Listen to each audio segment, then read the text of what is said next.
Doug took me to one of the best archaeological museums in the world to show me some of the unique artifacts that relate to Genesis. Well, the events of the Bible are unfolded in the ancient Near East, so all of these lands are extremely important to understanding how and what took place in the biblical text. So this picks up these events we've been looking at in Genesis, from creation and the flood, and now we're to the dispersion of mankind out of Noah and his family. Exactly. And the dispersion would have taken place somewhere in this mountain range to the northwest of Mesopotamia. And what we see in the biblical text in the narrative is that a number of people have migrated down to southern Mesopotamia, the land of Shinar, and moved toward the process of urbanization, city living. And that's the famous Tower of Babel. Absolutely. Do we know where that is? There are about 7 or 8 Babels, cities of Babel, in the ancient area of Mesopotamia. And so one at a time, I've studied all of those areas and found only one that meets all the criteria of the famous site of the Tower of Babel. And that is the site of Eridu, which is in southeastern Mesopotamia. We have signs of the expansion to the north, to the south, to the east, to the west, all the way as far as Egypt. And when you say evidence, that is the artifacts that we find in these archaeological digs? Exactly. There's an enormous amount and very specific kinds of material culture that attest to this expansion of people that I'm connecting to the post-Babel dispersion. Here are the beveled rim bowls, these two, which is that Rimkin brick that we see up there, and those 2 spouted jars. All of these diagnostic forms of pottery and material culture, they're found throughout the Near East. The Bible describes an event that's not just the confusion of language, but it's the dispersing of people far from that city.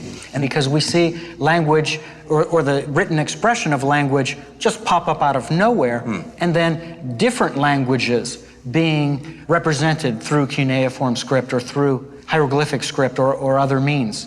So you do not have a universal plan that's followed among all of the languages. You see great diversity in the forms of grammar from language to language, even in ancient languages. It seems then that the event recorded in Genesis about the Tower of Babel, that's a very, very critical event for archaeology. It is. So all of this fits perfectly with what we would see as the biblical account of how languages took place. It's really the only way of explaining this. So the integrity of biblical history ultimately is justified by the expression of these languages. Now, most of us think today of a tower, the kinds of things we see in big cities, big straight walls. Is that what they were building? Well, essentially, it's a variation of a pyramid. And there were 4 sides to it and several stairways that would go up to the top.